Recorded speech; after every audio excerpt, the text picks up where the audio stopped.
Hello friends, स्वागत है आप सभी का हमारे यूट्यूब चैनल सेजी ज्ञान पर। दोस्तों, इस वीडियो में हम देखेंगे शिक्षण अभिरुचि का सामान्य ज्ञान, जो कि आपके छत्तीसगढ़ प्री बीएड और डीएड एग्जाम के लिए बहुत ही ज़्यादा इंपॉर्टेंट है। क्योंकि शिक्षण अभिरुचि जो टॉपिक है वो बहुत ही बड़ा है, क्योंकि इससे 30 क्वेश्चन भी आते हैं, 30 अंकों का होता है। आपके जो बीएड और डीएड है उसके लिए एक एक नंबर बहुत ही इंपॉर्टेंट है।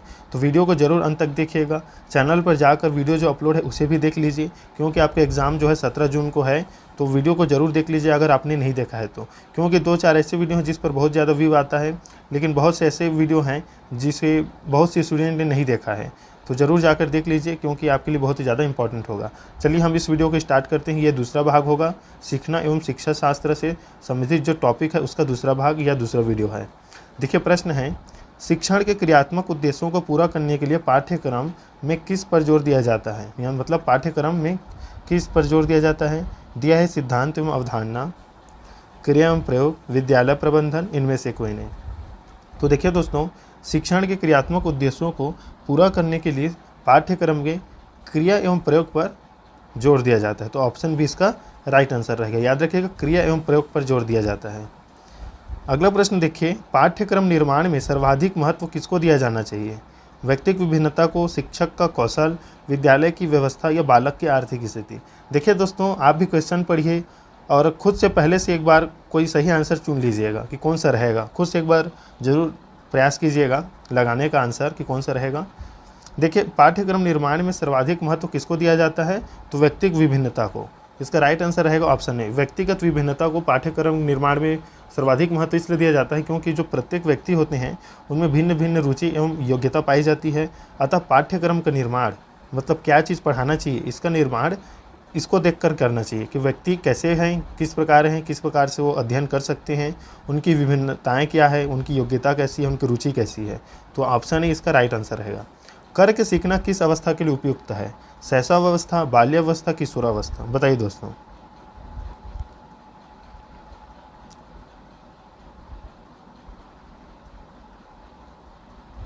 तो देखिए दोस्तों, करके सीखना जो है इन सभी के लिए है, तो ऑप्शन डी इसका राइट आंसर होगा। करके सीखना मतलब शैशवावस्था में भी कोई बालक कुछ कार्य करके सीखेगा, बाल्यावस्था में भी, किशोरावस्था में भी। तो इन सभी रहेगा या ये सभी? ऑप्शन डी इसका राइट आंसर रहेगा।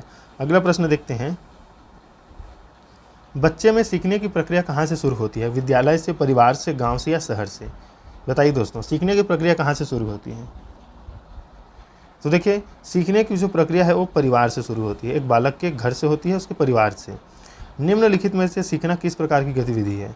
व्यक्तिगत, सामाजिक, व्यवहारिक या सभी? तो देखिए, सीखना जो है सामाजिक प्रक्रिया है। ऑप्शन बी इसका राइट आंसर रहेगा। अगला प्रश्न देखिए, एक विद्यार्थी के असामाजिक व्यवहार को सुधारने के लिए कौन सा कार्य नहीं करना चाहिए? दूसरे विद्यार्थियों से कहना कि वह उसके साथ न रहे, विद्यार्थी से समस्या पर विचार करना, उसको परामर्शदाता के पास भेजना, उसके परिवार के सदस्यों से बात करना? बताइए दोस्तों। तो देखिए, एक विद्यार्थी के असामाजिक व्यवहार को सुधारने के लिए कौन सा कार्य नहीं करना चाहिए? तो कौन सा कार्य नहीं करना चाहिए? ऑप्शन ए, दूसरे विद्यार्थियों से कहना कि वह उसके साथ न रहे। ऐसा नहीं करना चाहिए, मतलब ये बोलना चाहिए दूसरे विद्यार्थियों के साथ वह रहे, तभी वो सुधरेगा या उसके व्यवहार में सुधार आएगा। तो ऑप्शन ए इसका राइट आंसर रहेगा। शिक्षण अधिगम की प्रक्रिया में शिक्षक को सिखाने के किस सिद्धांत की जानकारी होना आवश्यक है? तो देखिए, इससे पाठ्य वस्तु को सरल तरीके से समझाने में सहायता मिलती है। ऑप्शन सी इसका राइट आंसर रहेगा। शिक्षण अधिगम की प्रक्रिया में शिक्षक को सिखाने के किस सिद्धांत की जानकारी होना चाहिए? तो पाठ्य वस्तु को सरल बनाने के लिए या सरल बनाने में उसमें जो सिद्धांत का होना आवश्यक है। इससे पाठ्य वस्तु को सरल तरीके से समझाने में सहायता मिलती है। ये जो है ऑप्शन सी राइट होना चाहिए। अगला प्रश्न है, शिक्षण अधिगम के अंतर्गत शिक्षक का प्रमुख कार्य है? तो देखिए, शिक्षण अधिगम के अंतर्गत शिक्षक का जो प्रमुख कार्य है वह है बालक को सीखने के लिए अभिप्रेरित करना। ऑप्शन ए इसका राइट आंसर है। यदि आप कक्षा 8 के कक्षा अध्यापक हैं तो आपको अपनी कक्षा में बालकों के सीखने का मूल्यांकन करना चाहिए। तो देखिए, प्रत्येक महीने करना चाहिए मूल्यांकन, मतलब टेस्ट लेते रहना चाहिए कि कितने वो पढ़े हैं, कितनी विषय वस्तु को समझ सके हैं। तो इसका मूल्यांकन जरूरी है। तो ये प्रत्येक महीने करना चाहिए एक शिक्षक को। अगला प्रश्न देखिए दोस्तों, निम्न में से क्या एक शिक्षक की विशेषता नहीं है? तो देखिए, शिक्षक की विशेषता कौन सा नहीं है? तो देखिए, शिक्षण एक प्रयोगात्मक, मनोवैज्ञानिक मनोविज्ञान नहीं है, तो शिक्षक की विशेषता नहीं है। ये साथ तक ये शिक्षक रहेगा दोस्तों, इसमें जो गलत हो गया है, तो शिक्षक एक प्रयोगात्मक मनोविज्ञान या मनोविज्ञान नहीं है। यहाँ पर शिक्षण लिख दिया है और यहाँ पर शिक्षक की विशेषता बोला गया है, तो ऑप्शन सी इसका राइट आंसर है, इसे ध्यान रखिएगा। किसी समस्या के समाधान हेतु आवश्यक तत्व है जानकारी, तर्क, आक्रोश, भय।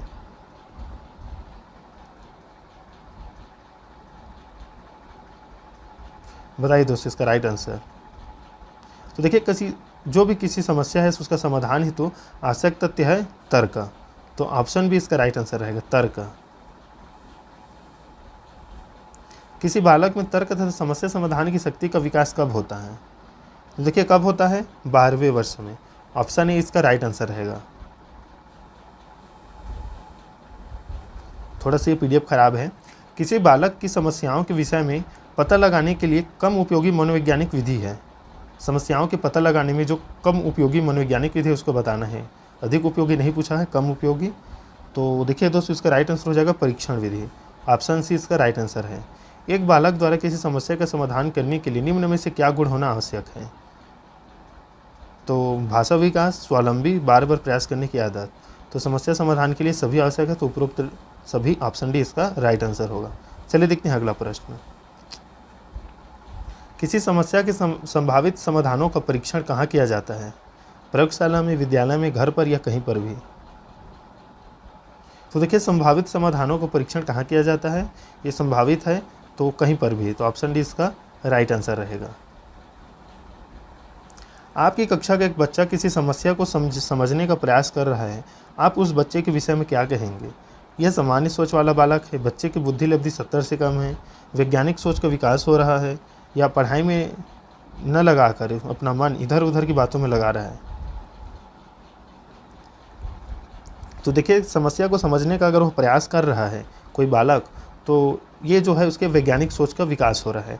ऑप्शन सी इसका राइट आंसर होगा।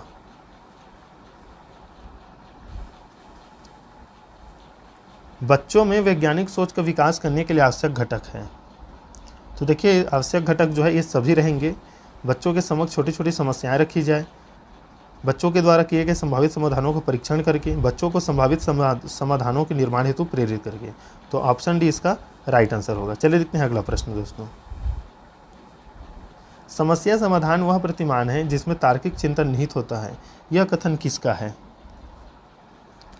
स्टैनले, स्किनर, जीन पियाजे, क्रो। बताइए दोस्तों। समस्या समाधान वह प्रतिमान है जिसमें तार्किक चिंतन निहित होता है। तो देखिए यह कथन कहा है स्टैनले ने, ऑप्शन इसका राइट आंसर होगा। कोई बच्चा अपनी समस्या जब स्वयं हल कर लेता है तब आप बच्चे को पुरस्कृत करेंगे एक शिक्षक के नाते, तो ऑप्शन बी इसका राइट आंसर होगा। तार्किक चिंतन निम्न में से किसका एक आवश्यक अंग है? तो देखिए तार्किक चिंतन जो है वो समस्या समाधान का आवश्यक अंग है। ऑप्शन बी इसका राइट आंसर होगा। चलिए देखते हैं अगला प्रश्न। कोर पाठ्यक्रम निम्न में से किस बिंदु पर जोर देता है? तो देखिए कोर पाठ्यक्रम जो है वो प्रजातांत्रिक विधि पर, समस्या समाधान पर, सहकारी योजना पर। तो ऑप्शन डी इसका राइट आंसर होगा। इन सभी पर ध्यान देता है या इन बिंदु पर जोर देता है। समस्या समाधान की अंतर्दृष्टि विधि के संबंध में किसके द्वारा वन मानुषों पर किए गए प्रयोग उल्लेखनीय है? थॉर्नडाइक, कोहलर, स्किनर, जीन पियाजे। बताइए दोस्तों। तो देखिए कोहलर ने जो है वन मानुषों पर प्रयोग किया है। कोहलर ने, याद रखिएगा। कोई बच्चा अपने द्वारा निश्चित की गई सर्वोत्तम विधि का प्रयोग करता है। कोई बच्चा अपने द्वारा निश्चित की गई सर्वोत्तम विधि का प्रयोग करता है। तो देखिए समस्या समाधान के लिए सर्वोत्तम विधि का प्रयोग कब करेगा कोई बच्चा? जब उसके पास कोई समस्या हो तो उसको समाधान करने की। तो ऑप्शन इसका राइट आंसर होगा। जब कोई बच्चा अपनी समस्या का समाधान स्वयं करने लगता है तो उसमें निम्न में से क्या गुण विकसित हो जाता है? तो देखिए इसका राइट आंसर है वैज्ञानिक अन्वेषक का। ऑप्शन ए इसका राइट आंसर होगा। चिंतन तथा तर्क का उद्देश्य है। तो देखिए चिंतन एवं तर्क का उद्देश्य है समस्या का समाधान करना। ऑप्शन सी इसका राइट आंसर रहेगा। अधिगम के प्रयास एवं त्रुटि सिद्धांत के अनुसार सीखने की प्रक्रिया में व्यक्ति गलतियां कर सकता है, किंतु बार बार किए गए प्रयासों के बाद वह सीखने में सफल हो जाता है। इस सिद्धांत का प्रतिपादन किसने किया है? तो देखिए प्रयास एवं त्रुटि का सिद्धांत जो है थॉर्नडाइक ने दिया है, तो याद रखिएगा ऑप्शन सी इसका राइट आंसर है। निम्नलिखित में से अधिगम का कौन सा सिद्धांत यह बताता है कि जब कुछ पढ़ाया जाए अथवा कुछ सीखने के लिए कहा जाए तो उस अपने समग्र रूप में ही बच्चों के सामने प्रस्तुत किया जाए। तो देखिए यह कहा जाता है अंतर्दृष्टि या सूझ का सिद्धांत। अंतर्दृष्टि या सूझ का सिद्धांत जो है यह उपयुक्त कथन कहता है, तो ऑप्शन ए इसका राइट आंसर होगा। सीखना विकास की प्रक्रिया, यह कथन किसका है? तो देखिए सीखना विकास की प्रक्रिया यह कथन है वुडवर्थ का, याद रखिएगा।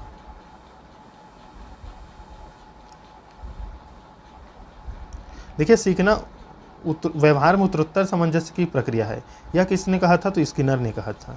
और विकास की प्रक्रिया वुडवर्थ ने कहा है, याद रखिएगा। अधिगम की प्रक्रिया के एक चरण के रूप में छात्रों की त्रुटियों का पता लगाने के लिए शिक्षक को निम्नलिखित में से किसकी जानकारी सर्वाधिक आवश्यक है? तो देखिए अधिगम को प्रभावित करने वाले कारक, इसकी जानकारी एक शिक्षक को होना चाहिए। ऑप्शन बी इसका राइट आंसर है। निम्नलिखित में से किस शिक्षा मनोवैज्ञानिक ने अभिप्रेरण एवं अधिगम के बीच संबंध स्थापित करते हुए यह कहा कि अभिप्रेरण से उत्पन्न क्रियाशीलता ही सीखने के लिए उत्तरदायी है? तो देखिए ये कहा है स्किनर ने, तो ऑप्शन बी इसका राइट आंसर रहेगा 63 का बी। सीखने के उद्दीपक अनुक्रिया सिद्धांत के मुख्य प्रतिपादक कौन है? तो देखिए इसके प्रतिपादक है सीखने के उद्दीपक अनुक्रिया सिद्धांत थॉर्नडाइक। ऑप्शन इसका राइट आंसर है। सीखने की असफलताओं का कारण समझने की असफलताएं हैं, यह कथन किसका है? तो देखिए दोस्तों यह कथन जो है मर्सेल का है। ऑप्शन से इसका राइट आंसर होगा। सीखने की असफलताओं का कारण समझने की असफलताएं हैं, यह कथन है मर्सेल का। देखिए इस वीडियो का लास्ट प्रश्न दोस्तों, जब किसी क्रिया को बार बार दोहराया जाता है तो अस्वाभाविक उद्दीपक भी वही प्रतिक्रिया देने लगता है जो स्वाभाविक उद्दीपक देता है। यह अधिगम का निम्नलिखित में से कौन सा सिद्धांत है? तो देखिए दोस्तों इसका राइट आंसर हो जाएगा शास्त्रीय अनुबंधन का सिद्धांत। याद रखिएगा ऑप्शन भी इसका राइट आंसर होगा, जिसको क्लासिकल थ्योरी भी कहा जाता है। शास्त्रीय अनुबंधन का सिद्धांत, अस्वाभाविक उद्दीपक भी वही प्रतिक्रिया देने लगता है जो स्वाभाविक उद्दीपक देता है। तो ये जो सिद्धांत है या कथन है वो है शास्त्रीय अनुबंधन सिद्धांत में, याद रखिएगा।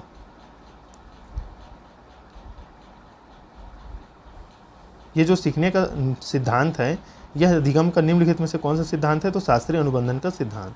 तो दोस्तों ये थे इंपॉर्टेंट आपके टीचिंग एबिलिटी मतलब शिक्षण अभिरुचि का शिक्षण एवं शिक्षा शास्त्र संबंधित टॉपिक से महत्वपूर्ण क्वेश्चन आपके एग्जाम के लिए बहुत ही ज़्यादा महत्वपूर्ण है, प्री बीएड डीएड के लिए, साथ ही शिक्षक भर्ती के लिए भी, या छत्तीसगढ़ टेट के लिए या सी टेट के लिए, सभी के लिए इम्पॉर्टेंट रहता है ये जो है बाल मनोविज्ञान या जो है बाल विकास।